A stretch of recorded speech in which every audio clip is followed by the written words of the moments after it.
Good morning, class. Before we start with the next topic, machinery of DNA replication, I remind you that in previous class I have already discussed the DNA replication. What is the phenomena of DNA replication? In DNA replication, the formation of two new strands of DNA were take place.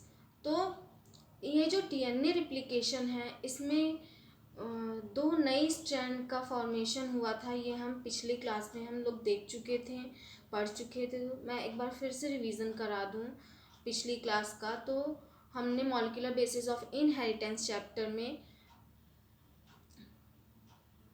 DNA genetic material के structure को हमने देखा था। What are the structure of DNA genetic material. और हमने ये देखा था ये पॉलीसेक्राइड चेन की बनी होती है, जिसमें दो पॉलीन्यूक्लियोटाइड चेन होते हैं इसमें। और दोनों ही पॉलीन्यूक्लियोटाइड चेन आपस में थ्रू डबल और ट्रिपल हाइड्रोजन बॉन्ड के थ्रू बाइंडिंग होती है इन दोनों न्यूक्लियोटाइड चेन की। और DNA genetic material as a genetic material क्यों चूज़ किया गया, आरएनए को क्यों नहीं चूज़ किया? क्योंकि डीएनए स्टेबल है। यहाँ पे डीएनए के स्ट्रक्चर में जो न्यूक्लियोटाइड होता है उसमें राइबोज न्यूक्लिक एसिड के पास, राइबोज पेंटोन शुगर के पास 2' पोजीशन पे हाइड्रोक्सिल ग्रुप नहीं होता है, जिससे ये लेस रिएक्टिव हो जाता है। और आरएनए में 2' पोजीशन पे हाइड्रोक्सिल ग्रुप होता है, जिसकी वजह से आरएनए को राइबोज न्यूक्लिक एसिड बोला जाता है और ये लेस स्टेबल रहता है क्योंकि हाइड्रोक्सिल ग्रुप ज़्यादा रिएक्टिव होता है। और ये अपने ही चैन से रिएक्ट कर लेगा, वेदर दूसरे न्यूक्लियोटाइड को जोड़ने के बजाय अपने ही चैन से रिएक्ट कर लेगा, इसलिए म्यूटेशन कॉज हो जाएगा। तो आरएनए को जेनेटिक मटेरियल के रूप में नहीं चुना गया। ये वायरसेस में होता है जेनेटिक मटेरियल। हम देख सकते हैं कि कैसे नए नए उनमें म्यूटेशन होता रहता है और नए नए वायरसेस का फॉर्मेशन होता है म्यूटेशन के थ्रू। तो इसलिए ह्यूमंस में आरएनए को नहीं चुना गया, क्योंकि हमारे में अगर आरएनए जेनेटिक मटेरियल होता तो हमारे में भी बहुत ज़्यादा म्यूटेशंस होते हैं। हम और क्या होता कि डिजीज़ कॉज हो जाती, क्योंकि हम लोग हायर ऑर्गेनिज्म हैं। हमारे में बहुत सारे फंक्शंस होते हैं, बहुत सारे बायोमॉलिक्यूल्स हैं और बहुत सारे रिएक्शंस होते हैं हमारी बॉडी में। तो इसकी वजह से डीएनए का स्टेबल होना बहुत ज़रूरी था हमारे बॉडी में। अगर ये स्टेबल नहीं होता है तो अनस्टेबल कंडीशन में म्यूटेशन कॉज हो जाएगा। और हमने एग्जांपल दिया है कि एक सिंगल बेस पेयर देखा है कि एक सिंगल बेस पेयर जब चेंज होता है तो एक सिंगल बेस पेयर के चेंज होने से भी म्यूटेशन कॉज हो जाता है। For example in sickle cell anaemia. Sickle cell anaemia में सिर्फ एक सिंगल बेस पेयर एडेनिन की जगह यूरेसिल आ जाता है और पूरे अमाइनो एसिड में इस नाइट्रोजनस बेस के चेंज होने की वजह से अमाइनो एसिड ग्लूटामिक एसिड से वैलिन कोड होने लग जाता है। और क्या होता है कि आरबीसी का by concave structure sickle like shape में हो जाता है, सिकिल लाइक शेप में हो जाता है और ये ब्लड में प्रॉपर फ्लो नहीं कर पाता है और कोएगुलेट होना स्टार्ट कर देता है आरबीसी। तो जिसकी वजह से ऐसे ह्यूमंस एनीमिक हो जाते हैं और इनमें सांस लेने की प्रॉब्लम आ जाती है, क्योंकि ऑक्सीजन के लिए, ऑक्सीजन ट्रांसमिशन के लिए, ट्रांसपोर्ट के लिए आरबीसी का बहुत बड़ा रोल होता है। यही ट्रांसपोर्ट करता है ऑक्सीजन का। तो जब ये कोएगुलेट करना स्टार्ट करता है और डाई करना स्टार्ट कर देते हैं सिकल सेल एनीमिया में, तो ऐसे पर्सन एनीमिक भी हो जाते हैं और इनमें ऑक्सीजन डिफिशियंसी भी हो जाती है। तो हमने देखा कि सिंगल बेस पेयर के चेंज होने से क्या होता है। तो ये जो डीएनए रिप्लिकेशन है, मशीनरी है डीएनए रिप्लिकेशन की, ये बहुत स्पेसिफिक होनी चाहिए और बहुत इसमें गलती के चांसेस बहुत रेयर होने चाहिए, क्योंकि अगर एक छोटी सी भी गलती से अगर एक छोटे भी नाइट्रोजनस बेस को जोड़ दिया जाए या गलत जोड़ दिया जाए तो उससे म्यूटेशन कॉज हो सकता है, उससे कोई बड़ी डिजीज़ कॉज हो सकती है। तो इसी कॉज को रोकने के लिए जो ये डीएनए रिप्लिकेशन है, ये बहुत माइन्यूट, बहुत मतलब कि ऐसा मैकेनिज़्म है जिसमें कि गलती के कोई चांसेस नहीं होते हैं। गलती को, और गलती हो भी जाती है तो उसे ठीक करने की कोशिश की जाती है थ्रू द डिफरेंट एंजाइम और प्रोटीन। और तो इसमें एक मशीनरी इन्वॉल्व होती है जिसमें बहुत सारे एंजाइम और प्रोटीन इन्वॉल्व होते हैं जो डीएनए रिप्लिकेशन करते हैं। तो अप्रॉक्सीमेटली 2000 बेस पेयर पर सेकेंड का एडिशन होता है और 18 मिनट में पूरे डीएनए की सिंथेसिस हो जाती है, रिप्लिकेशन हो जाता है और नए डीएनए का फॉर्मेशन हो जाता है। रिप्लिकेशन पूरे डीएनए का फॉर्मेशन हो जाता है विद इन 18 मिनट। तो जो टाइमिंग है, क्योंकि डीएनए ह्यूमंस के डीएनए में 6.6 इंटू डबल हेलिकल स्ट्रक्चर में 6.6 इंटू 10⁹ बेस पेयर रहते हैं। और जब इन्हें कैलकुलेट किया जाता है तो 18 मिनट में पूरे डीएनए का रिप्लिकेशन हो जाता है। तो जब इसे कैलकुलेट करता है तो जो स्पीड आती है ना सिंथेसिस की, वो आती है 2000 बेस पेयर पर सेकेंड। ये बहुत फास्ट भी होता है और बहुत स्पेसिफिक भी होता है। इसमें गलती के चांसेस बहुत ही कम होते हैं, रेयर होते हैं, क्योंकि एक छोटी सी भी गलती से म्यूटेशन कॉज हो सकता है। तो ये यहाँ पे गलती नहीं हो इसको भी चेक किया जाता है by the different enzyme like DNA ligase और डीएनए लाइगेज और by the process of proof reading mechanism. Proof reading mechanism में डीएनए के ये क्या होता है कि यहाँ पे जितना भी चेक किया जाता है, कोई गलत बेस पेयर तो नहीं जुड़ गया है। अगर वो ऐसा अगर चला जाएगा बिना प्रूफ रीडिंग के चला जाएगा दूसरे सेल्स में, बाय द जब इनकी डीएनए की जब एक डीएनए मॉलिक्यूल से सिंथेसिस होके और 2 DNA molecule by the replication होता है, तो क्या होता है कि ये तभी होता है जब नए डॉटर सेल का फॉर्मेशन होता है। जब यहाँ अब ये दो डीएनए का फॉर्मेशन हो गया, अभी सेग्रीगेशन यहाँ पे होगा इन द एनाफेज 2, और सेग्रीगेशन के बाद टीलोफेज में कैरियोकाइनेसिस साइटोकाइनेसिस हो जाएगी और फिर 2 सेल्स का फॉर्मेशन हो जाएगा। अब इस सेल्स में ऐसा चला जाएगा तो ये म्यूटेशन को लीड कर जाए, मतलब म्यूटेशन फिर होते जाएगा और क्या होगा कि पूरी सीक्वेंसिंग चेंज हो जाएगी। तो इसके लिए प्रूफ रीडिंग की जाती है। तो सबसे पहले जो इसमें एंजाइम्स होते हैं, वो एंजाइम डीएनए पॉलीमरेज यूज़ होता है,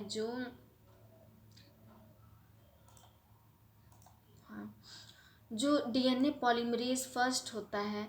ये पॉली एंजाइम होता है जो न्यूक्लियोटाइड को बाइंड करने का काम करता है। यहाँ पे न्यूक्लियोटाइड ये बाइंड करते हैं, फिर नेक्स्ट डीएनए पॉलीमरेज आता है, वो न्यूक्लियोटाइड बाइंड करता है, वो फिर लगातार ये सिंथेसिस जो होती है वो 5' to 3' डायरेक्शन में होती है। सिंथेसिस 5' to 3' डायरेक्शन में हमेशा होती है, क्योंकि एक स्ट्रैंड इसका देखते हैं कि ये यहाँ पे 3' है तो 5' है, तो जो सिंथेसिस की डायरेक्शन हमेशा होती है 5' to 3' होता है। वैसे ही इसका कॉम्प्लीमेंट्री अगर स्ट्रैंड देखें तो वहाँ पे 3' से 5' ये डायरेक्शन होता है। तो यहाँ पे एंटी पैरेलल सिंथेसिस होगी 3' to 5' डायरेक्शन। लेकिन क्योंकि हमेशा सिंथेसिस 5 to 3 होती है, तो यहाँ पे ये जो सिंथेसिस होगी वो उल्टे डायरेक्शन में होगी। यहाँ पे सिंथेसिस ये डिनोट कर रहा है कि ये उल्टे डायरेक्शन में होगी। तो ये कई सारे जब तो इसको एक में लीडिंग स्ट्रैंड बोला गया और एक को लैगिंग स्ट्रैंड बोला गया। ये हम आगे इलोंगेशन में पढ़ेंगे। पहले मशीनरी ऑफ जो डीएनए रिप्लिकेशन होता है, इसमें 3 स्टेप्स इन्वॉल्व होते हैं। वो हो first step is initiation, second step is elongation and third step is termination. In the initiation step the coiling of or winding of DNA should be unwind at smaller point। थोड़ी जगह पर यहाँ पे क्या किया जाता है, अनवाइंडिंग की जाती है, क्योंकि दोनों न्यूक्लियोटाइड चेन डीएनए के हाइड्रोजन बॉन्ड के थ्रू जुड़े हैं, तो इंश्योर किया जाता है कि सभी हाइड्रोजन बॉन्ड को ब्रेक कर दिया जाए, तोड़ दिया जाए बाय द एंजाइम हेलिकेज। ये डीएनए की अनवाइंडिंग करता है। ये हम नेक्स्ट में देखते हैं कि ये अनवाइंडिंग कैसे करता है। ओके, तो ओरिजिन ऑफ डीएनए रिप्लिकेशन, ये इनिशिएशन प्रोसेस है। ओरिजिन ऑफ डीएनए रिप्लिकेशन ये एक इनिशिएशन प्रोसेस है। इस इनिशिएशन प्रोसेस में क्या होता है कि जो डीएनए डबल हेलिकल स्ट्रक्चर होता है, डीएनए यहाँ पे डबल हेलिकल स्ट्रक्चर होता है, तो यहाँ पे नाइट्रोजिनस बेस जब जुड़े होते हैं, इन सभी nitrogenous base nitrogenous base hydrogen bond के थ्रू जुड़े रहते हैं।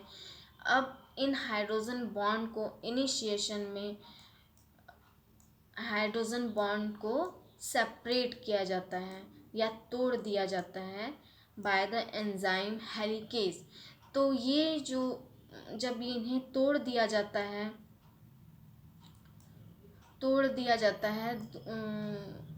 दोनों ही स्ट्रैंड को अलग अलग कर दिए जाते हैं, तो यहाँ पे रिप्लिकेशन फॉर्क का फॉर्मेशन होता है। फॉर्क मीन्स 2 फॉर्क का फॉर्मेशन होता है, एक लेफ्ट साइड और दूसरा राइट साइड, और ये रिप्लिकेशन फिर दोनों ही डायरेक्शन में होता है। पूरे डीएनए को एक साथ नहीं खोला जाता है। अगर एक साथ खोल दिया जाए तो वो फिर अपने में ही वाइंडिंग कर लेंगे, उनकी अपने में ही। फॉर एग्जांपल अगर हम लेते हैं, अगर हम पूरे डीएनए को खोल देते हैं तो ये दोनों ही डीएनए अलग अलग प्रेजेंट हो जाते हैं, तो इसमें ये चांसेस हो जाता है कि इसका एक एंड ये घूम के अपने ही न्यूक्लियोटाइड से वाइंड कर जाए। तो इसलिए ये इंश्योर किया जाता है कि सबसे पहले स्मॉल पोर्शन को खोला जाए, और स्मॉल पोर्शन के डीएनए को खोलने के बाद उसी की सिंथेसिस की जाए, वहीं पर सिंथेसिस की जाए। तो जहाँ जो स्मॉल पोर्शन खोला जाता है उसे ही DNA origin of DNA replication बोला जाता है, क्योंकि वहीं से पूरे डीएनए की सिंथेसिस होती है। तो ओरिजिन जब होती है डीएनए की, तो यहाँ पे रिपीटेटिंग सीक्वेंस होते हैं। ओरिजिन जो होती है यहाँ पे रिपीटेटिंग सीक्वेंस होते हैं। फॉर एग्जांपल कि एडिनिन एडिनिन एडिनिन होगा, हमेशा एडिनिन एडिनिन एडिनिन। अगर यूरेसिल है यहाँ पे, तो यूरेसिल नहीं, डीएनए है तो थायमिन थायमिन थायमिन, ये कंटिन्यूअस होंगे, थायमिन। और यहाँ पे एडिनिन एडिनिन एडिनिन कंटिन्यूस, मतलब रिपीटेटिंग 13 जो बेस होंगे, 13 नाइट्रोजिनस बेस, ये रिपीटेटिंग सीक्वेंस में होंगे। अगर एडिनिन होगा तो एडिनिन ही होंगे, थायमिन होगा तो थायमिन ही होंगे। साइटोसिन और ग्वानिन इसलिए नहीं होते हैं क्योंकि ये ट्रिपल हाइड्रोजन बॉन्ड का फॉर्मेशन करते हैं। साइटोसिन और ग्वानिन हमने इससे प्रीवियस क्लास में पढ़ा है, ट्रिपल हाइड्रोजन बॉन्ड का फॉर्मेशन करते हैं। तो और एडिनिन और थायमिन जो रहते हैं वो डबल हाइड्रोजन बॉन्ड का फॉर्मेशन करते हैं, एडिनिन और थायमिन। तो इससे क्या होता है, जो ट्रिपल हाइड्रोजन बॉन्ड रहता है ये ज़्यादा मजबूत होता है, स्ट्रांग होता है इन कंपैरिजन टू एडिनिन और थायमिन। तो इसलिए एडिनिन और थायमिन ओरिजिन पे जो रिपीटेटिंग सीक्वेंस होते हैं वो एडिनिन और थायमिन ही होते हैं। साइटोसिन और ग्वानिन नहीं होते हैं, क्योंकि ये इनको तोड़ना डिफ़िकल्ट होता है अगर इन कंपैरिजन टू एडिनिन और थायमिन। तो अब ये रिपीटेटिंग सीक्वेंस होते हैं, यहाँ पे 13 नाइट्रोजिनस बेस होते हैं, 13 नाइट्रोजिनस बेस के रिपीटेटिंग सीक्वेंस होते हैं। और जब ये इन्हें तोड़ा जाता है, इनके बीच के बॉन्ड को ब्रेक कर दिया जाता है हाइड्रोजन बॉन्ड को, तो यहाँ पे रिप्लिकेशन फॉर्क बन जाता है और ये रिप्लिकेशन फॉर्क 2 होते हैं। तो हम अगर एक ओरिजिन है तो वहाँ पे 2 न्यूक्लियर रिप्लिकेशन फॉर्क की सिंथेसिस होगी। अब ये क्या होता है कि इसमें जो डीएनए होता है इसके हाइड्रोजन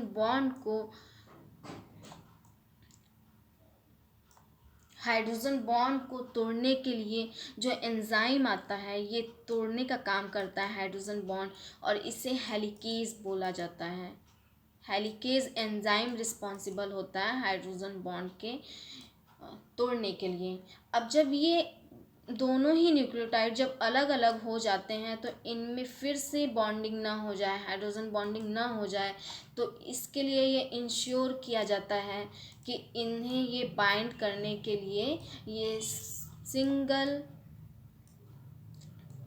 स्टैंडर्ड बाइंडिंग प्रोटीन आ जाते हैं, SSB प्रोटीन आ जाते हैं, सिंगल स्टैंडर्ड बाइंडिंग प्रोटीन आ जाते हैं। ये क्या करते हैं कि SSB प्रोटीन ये सिंगल स्ट्रैंड को बाइंड कर लेते हैं, सभी स्ट्रैंड को सिंगल जो है बाइंड कर लेते हैं यहाँ से, जिससे इनकी बॉन्डिंग दोबारा से ना हो जाए।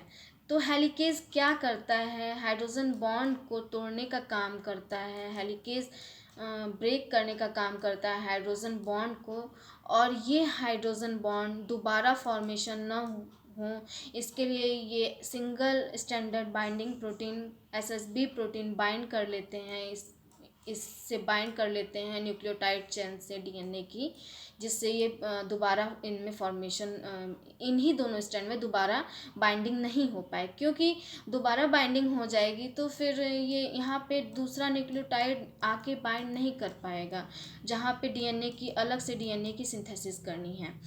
अब इसमें जो आरएनए जब तोड़ दिया जाता है तो यहाँ पर आरएनए प्राइमर आके यहाँ पे बाइंड कर जाता है। आरएनए प्राइमर क्या करता है कि ये न्यूक्लियोटाइड को लाके बाइंड करता है। फॉर एग्ज़ाम्पल यहाँ पे एडिनिन है तो यहाँ पे जो आरएनए प्राइमर है वो थायमीन नाइट्रोजिनस बेस को लाके बाइंड कराएगा, और यहाँ पे साइटोसिन है तो यहाँ पे ग्वानिन नाइट्रोजिनस बेस को लाके बाइंड कराएगा।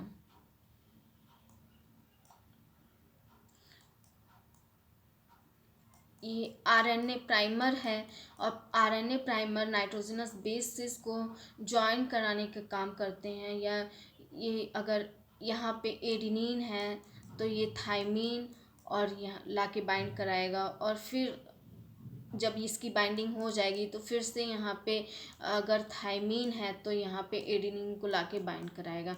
तो ऐसे फिर यहाँ पे ग्वानिन, यहाँ पे साइटोसिन, यहाँ पे फर्दर एडिनिन, थायमीन, ऐसे नाइट्रोजनस बेस जुड़ते जाते हैं और एक नए डीएनए चैन की पॉलीन्यूक्लियोटाइड की चैन की सिंथेसिस होने लगती है। अब ये इनिशिएशन के बाद जो प्रोसेस आता है, इनिशिएशन में सिर्फ क्या होता है कि हाइड्रोजन बॉन्ड जो डबल हेलिकल स्ट्रक्चर है उसको सिंगल स्ट्रैंड में चेंज किया जाता है by breaking of hydrogen bond in between 2 strand, और ये प्रोसेस जो होती है ये कंडक्ट होती है बाय हेलिकेज एंजाइम, जिसका काम है सिर्फ हाइड्रोजन बॉन्ड को तोड़ने का। अब ये हेलिकेज एंजाइम जब हाइड्रोजन बॉन्ड को तोड़ लेता है तो single B protein, single strand binding protein, ये सभी पॉलीन्यूक्लियोटाइड चैन को बाइंड कर लेते हैं, जिससे टूटे हुए हाइड्रोजन बॉन्ड वापस से फॉर्म ना हो जाए और फिर से अनबाइंड किया हुआ डीएनए हेलिक्स में वापस से बाइंडिंग ना हो जाए, क्योंकि यहाँ पे आगे सिंथेसिस भी होनी है। अब नेक्स्ट जो स्टेप है वो है इलॉन्गेशन। फर्स्ट स्टेप था इनिशिएशन, जिसमें फॉक का फॉर्मेशन होता है, जिसमें डबल और ट्रिपल हाइड्रोजन बॉन्ड को तोड़ा जाता है और सिंगल डीएनए स्ट्रैंड का फॉर्मेशन हो जाता है इनिशिएशन में। अब सेकेंड स्टेप है इलॉन्गेशन। इलॉन्गेशन में क्या होता है,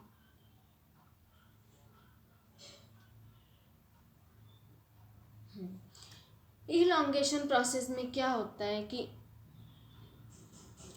जब रिप्लिकेशन फॉर्क का फॉर्मेशन हो जाता है, तब यहाँ आरएनए प्राइमर आके, क्योंकि हम डीएनए की सिंथेसिस हमेशा 5 to 3 प्राइम डायरेक्शन में होती है, क्योंकि दोनों ही स्ट्रैंड एक दूसरे के एंटी पैरेलल होते हैं। अगर एक 5 प्राइम टू 3 प्राइम है, एक 5 प्राइम टू 3 प्राइम डायरेक्शन में है, तो दूसरा 3 प्राइम टू 5 प्राइम डायरेक्शन में होगा।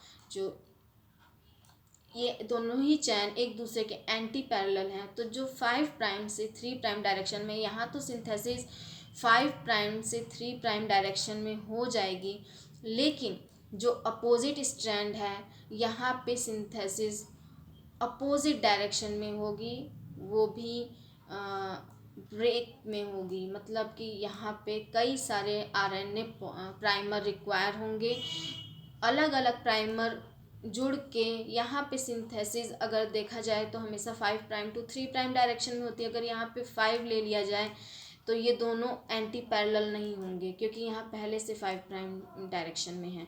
तो हमेशा सिंथेसिस जो नेक्स्ट स्ट्रैंड की होगी वो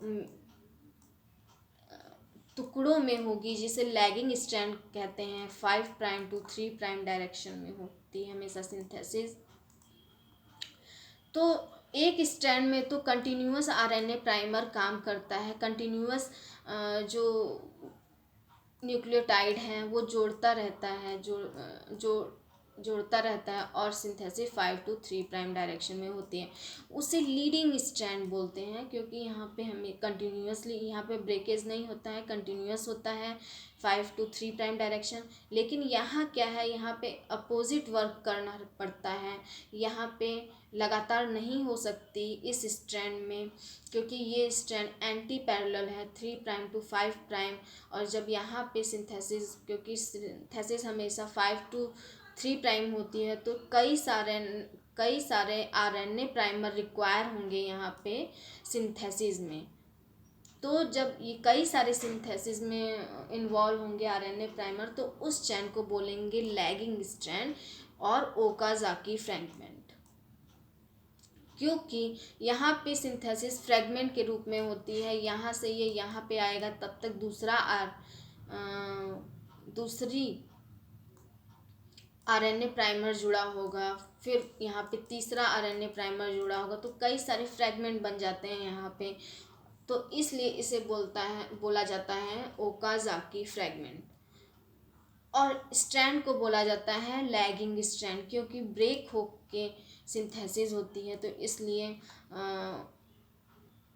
इसे लैगिंग स्ट्रैंड बोला जाता है। और जो पॉलीमरेज एंजाइम होते हैं, यहाँ पे आरएनए प्राइमर आके जुड़ जाता है further, are DNA polymerase enzyme, DNA polymerase enzyme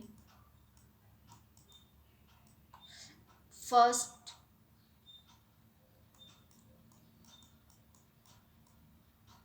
DNA polymerase enzyme यहाँ पे थर्ड क्या करता है, न्यूक्लियोटाइड को जोड़ने का काम करता है। उस आरएनए प्राइमर बस एक बेस तैयार करता है, जिसके थ्रू डीएनए पॉलीमरेज 3 एंजाइम आके न्यूक्लियोटाइड को जोड़ सके।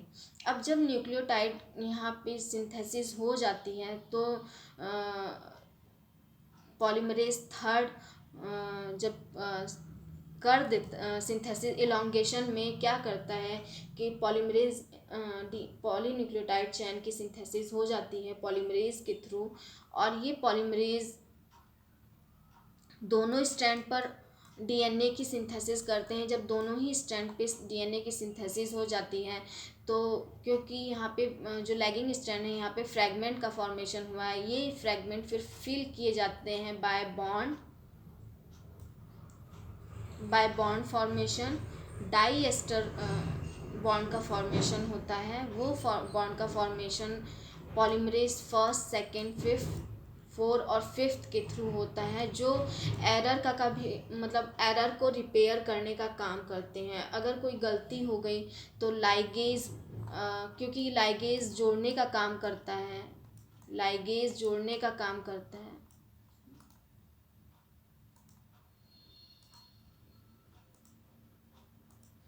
यहाँ पे लाइगेज डाई एस्टर बॉन्ड बना के जोड़ने का काम करता है लाइगेज एंजाइम, जो जितने भी लैगिंग स्ट्रैंड हैं। और polymerase first second fourth fifth error को ढूंढने का काम करते हैं और उन्हें रिपेयर करने का काम करते हैं। अब क्या होता है इलॉन्गेशन में, हम इलॉन्गेशन प्रोसेस में देखते हैं कि डीएनए पॉलीमरेज कैसे न्यूक्लियोटाइड को जोड़ता है। हम जानते हैं कि जो न्यूक्लियोटाइड होता है उसमें नाइट्रोजिनस बेस होता है, एक नाइट्रोजिनस बेस होता है, एक पेंटोज शुगर होता है और 3 फॉस्फेट ग्रुप होते हैं। यहाँ पे 3 फॉस्फेट ग्रुप इसलिए होते हैं कि एनर्जी प्रोवाइड करा सकें। अब क्या होता है, जब यहाँ पे जो ऑक्सीजन है इसके पास लोन पेयर है, ये फॉस्फेट पे अटैक करता है और फॉस्फेट का बॉन्ड यहाँ माइग्रेट करता है और ये फिर PO2 माइनस में ये रिमूव हो जाता है, ये निकल जाता है और डीएनए पॉलीमरेज इस तरीके से यहाँ पे PO4 डबल माइनस को न्यूक्लियोटाइड चैन से जोड़ देता है। यहाँ पे देख रहे हैं कि कैसे PO4 ये रिमूव हो गया, डबल फॉस्फेट रिमूव हो गया और एक फॉस्फेट ने इसके साथ बाइंडिंग कर ली। तो सिंपली डीएनए पॉलीमरेज क्या करता है कि यहाँ पे फॉस्फेट और ऑक्सीजन के बीच बॉन्ड का फॉर्मेशन कर देता है और इसके थ्रू जो नया न्यूक्लियोटाइड है वो बाइंड कर जाता है यहाँ से। तो क्या होता है इसमें कि जो सिमिलरली ये डीएनए की चैन है, सिंगल स्ट्रैंडेड यहाँ पे डीएनए का चैन है और यहाँ पे प्राइमर है और यहाँ पे सिंथेसिस करनी है, डीएनए की सिंथेसिस करनी है। तो जो डीएनए पॉलीमरेज होगा वो क्या करेगा, वो न्यूक्लियोटाइड लाएगा जिसके पास 3p प्रेजेंट होंगे, 3p मतलब 3 फॉस्फेट ग्रुप प्रेजेंट होंगे। अब जब यहाँ प्राइमर है, यहाँ पे न्यूक्लियोटाइड है और यहाँ पे प्राइमर है, एक बेस प्रोवाइड कर रहा है और ये न्यूक्लियोटाइड का यहाँ पे OH ग्रुप प्रेजेंट है, OH ग्रुप प्रेजेंट है, यहाँ पे न्यूक्लियोटाइड का OH ग्रुप प्रेजेंट है, OH ग्रुप। अब जब ये न्यूक्लियोटाइड आएगा, ये डीएनए पॉलीमरेज है, डीएनए पॉलीमरेज जब न्यूक्लियोटाइड को लेकर आएगा जिसके पास 3 फॉस्फेट ग्रुप प्रेजेंट है, तो एक फॉस्फेट ग्रुप यहाँ पे लोन पेयर है ऑक्सीजन का, अटैक करेगा और 2 फॉस्फेट ग्रुप यहाँ से रिमूव हो जाएंगे। तो इस तरीके से एक एक न्यूक्लियोटाइड आके जुड़ते हैं। फर्दर फिर पॉलीमरेज क्या करेगा, एक और न्यूक्लियोटाइड लाएगा जिसके पास फिर से वो 3 फॉस्फेट ग्रुप रहेंगे, एक फॉस्फेट ग्रुप यहाँ से बाइंड कर जाएगा और 2 फॉस्फेट ग्रुप यहाँ से रिमूव कर जाएंगे, हट जाएंगे। ये सिर्फ एनर्जी प्रोवाइड करते हैं, जैसे ATP में एडेनिन ट्राईफॉस्फेट में एक एडिनिन नाइट्रोजनस बेस रहता है और 3 फॉस्फेट ग्रुप रहते हैं। तो ये सिमिलरली क्या करता है कि एक फॉस्फेट एनर्जी प्रोवाइड करता है और 2 फॉस्फेट मतलब एडीपी के फॉर्म में diphosphate, adenine diphosphate, 2 phosphate group remove हो जाते हैं। तो सिमिलरली यहाँ पे भी जो 3 फॉस्फेट है वो एनर्जी प्रोडक्शन का फॉर्मेशन करते हैं। तो जो न्यूक्लियोटाइड है इसके पास 3 फॉस्फेट ग्रुप हैं। जैसे ही लोन पेयर इस पे न्यूक्लियोटाइड के हाइड्रोक्सिल ग्रुप का लोन पेयर फॉस्फेट ग्रुप पे अटैक करता है, यहाँ बॉन्ड ब्रेक हो जाता है, ये दोनों फॉस्फेट रिमूव हो जाते हैं यहाँ से। और ये यहाँ पे फॉस्फेट ऑक्सीजन बॉन्ड बना लेते हैं, डाइएस्टर बॉन्ड बना लेते हैं। यहाँ पे डाइएस्टर बॉन्ड का फॉर्मेशन हो जाता है, जिसके थ्रू एक न्यूक्लियोटाइड आके डीएनए पे बाइंड हो जाता है। तो यहाँ पे ये ऐसे ही एक एक न्यूक्लियोटाइड आके पॉलीमरेज एक एक न्यूक्लियोटाइड लाता है और बाइंड कराता है, 2 फॉस्फेट रिमूव हो जाते हैं। फर्दर एक न्यूक्लियोटाइड लाता है, बाइंड कराता है और 2 फॉस्फेट रिमूव हो जाते हैं। ऐसे ही चैन का इलोंगेशन रहता है। नेक्स्ट टॉपिक है हमारा टर्मिनेशन, जो हम नेक्स्ट क्लास में पढ़ेंगे। टर्मिनेशन में क्या प्रोसेस होते हैं।